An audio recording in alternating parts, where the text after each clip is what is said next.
ceritanya terkena serangan sihir ya.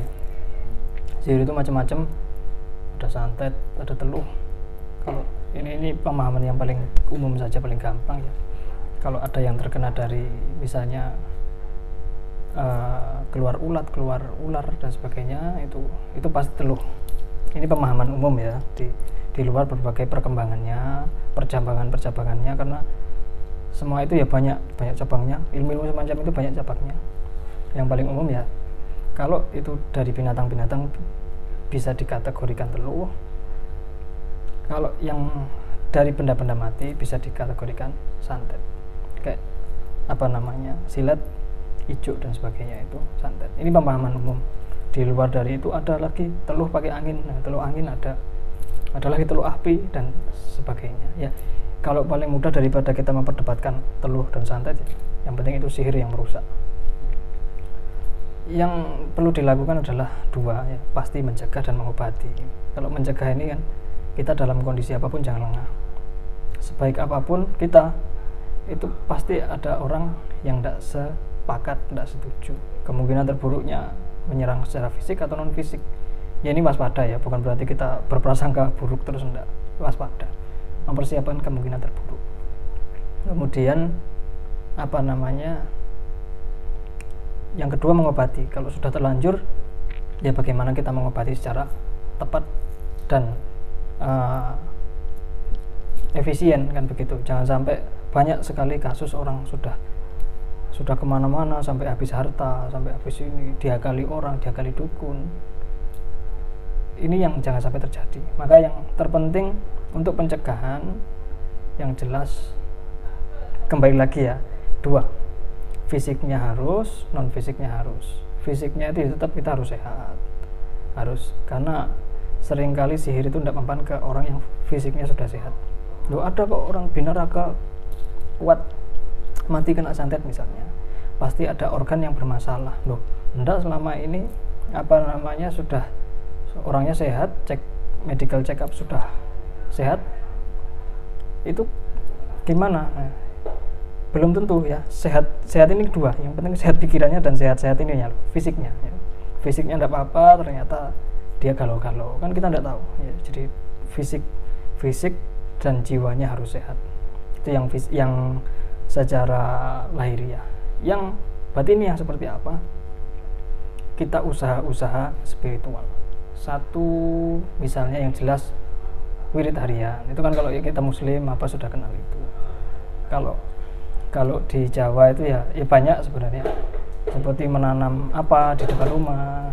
Kalau di Kasana Jawa itu sebenarnya lebih enak ya. Kita cukup menanam misalnya tebu hitam di rumah. Menanam bambu kuning misalnya. Itu kan sesuatu yang alam. Jadi jagan-jagani kalau ada barang seperti itu tertangkal dengan sesuatu yang alam. Boleh tidak boleh nanam gitu, masuk gak oleh gitu. Terus yang terpenting lagi, kita harus identifikasi ya. Identifikasi itu gini, orang terkena penyakit ini solusinya bagaimana? Ini loh yang penting. Ini seringkali gini, ada orang kena sihir. Kemarin itu cerita yang terbaru, dia berobat ke tukang pijet, dikiranya pijet. Ya sebenarnya maklum ya, orang awam sakit dikira sakit biasa. Akhirnya ke tukang pijet, orangnya pulang, tukang pijetnya meninggal. Ada lagi yang setelah orang itu ke tukang pijet, datang ke ustadz, tanya kepada ustadz ini tidak ngobati, ustadz ini cuma bilang coba baca ayat ini. Dapat berapa bulan ustadznya meninggal. Ketemu orang yang lain lagi, dibilangi, oh bapak baca sholawat ini aja. Itu padahal doa yang umum. Setelah memberi arahan itu, kecelakaan parah. Kalau ini sihir keras. Jadi yang terpenting adalah kita menyadari, identifikasi tadi loh, ini penyakit medis atau non medis, itu yang terpenting. Karena kalau itu tidak tepat, ya akan merugikan banyak orang, ya akan menghabiskan banyak dana nanti. Ini indikasinya sudah sihir, terus kita berobat habis-habisan ke dokter, tidak ada manfaatnya misalnya. Tapi yang tepat begini, ini indikasinya sihir, tapi saya memang lemah di organ misalnya pencernaan, ya saya harus berobat pencernaan dulu. Ini saya kena sihir tapi saya gampang stres, ya stresnya juga diobati, sihirnya minta tolong, minta cari berobat yang tepat. Identifikasi yang terpenting, kita mengenali. Nah, mengenali sihir atau enggak ya nanti panjang ceritanya. Yang jelas tips paling mudah, kalau Anda sakit, bacakan doa. Bacakan doa yang agak keras, misalnya ayat kursi, misalnya surat-surat ruqyah, ya bisa di Google sendirilah itu. Ayat ruqyah itu kan banyak.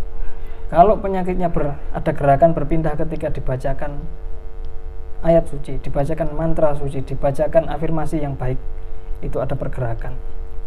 Jalan, pindah, itu indikator pertama. Kalau indikator yang lain nanti panjang. Yang tips yang paling mudah, ada sakit bacakan doa. Kalau dihadap gerakan entah berpindah, entah berjalan, entah tambah mencengkeram, biasanya mencengkeram. Kalau yang sihir kuat itu mencengkeram, itu berarti sihir. Nggak usah ke dukun dulu, nggak usah kemana dulu, diidentifikasi dulu.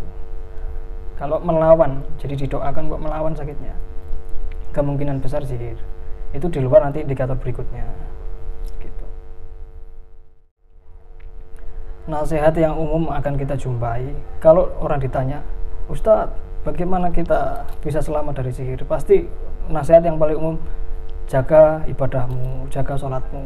Salah tidak saran seperti itu? Tentu tidak salah, tapi juga kurang to the point, ya. Maksudnya begini, ya memang ini sebenarnya ini sambil berdakwah. Jadi kalau ada orang tanya apapun, Ustadz rezeki saya seret, ya kamu perbaiki sholat. Ustadz saya kena sihir, ya kamu perbaiki sholat. Itu sambil berdakwah. Ceritanya itu adalah strategi dakwah. Boleh ya boleh, sambil memberikan arahan orang untuk beribadah, itu kan boleh. Tapi dalam konteks seperti ini, yang memberikan saran juga harus tepat. Jadi jangan membuat orang mengambang. Bagaimana? Ya, cara untuk agar kita tidak terkena tadi, tentu tubuh fisik kita harus fit. Kalau tubuh fisik juga fit, tubuh batinnya ini loh. Nah, orang seringkali sudah fisiknya kuat tapi sih mempan sihir. Lebih ekstrim lagi, orang ini penggaweane sholat malam, penggaweane ngaji, kok saya kena santet. Nah, jawaban umumnya apa? Yaitu ujian. Yes, memang ujian. Jadi kalau Anda sudah gitu kena sihir, apa Anda akan meninggalkan sholat Anda? Ini jawaban normatif namanya. Kita kasih jawaban yang tidak normatif. Jawaban tidak normatif bagaimana? Sihir itu sesuatu yang teknis, jadi sesuatu yang teknikal. Jadi tidak peduli Anda itu seorang kiai, tidak peduli Anda seorang binaragawan, tidak peduli Anda seorang petarung. Kalau pertahanan tubuh non fisik Anda lemah, pasti kena. Panjenengan semua rajin ngaji, ngajar kitab, pertahanan tubuh non fisiknya ini lemah, ya tetap kena.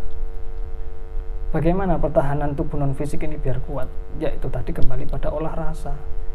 Olah rasa ini bisa disengaja, bisa tidak disengaja. Tidak disengaja itu banyak. Misalnya kita baca doa, ya sekedar baca doa, ya. Bisa jadi orang yang akan disihir ini tidak mempan gara-gara sering baca doa. Padahal dia tidak secara khusus aku minta berlindung diri dari sihir, enggak. Bisa jadi dari sedekahnya, bisa jadi dari macam-macamnya, itu yang tidak disengaja. Nah, ini sekarang kita menyengaja melindungi diri kita. Bagaimana?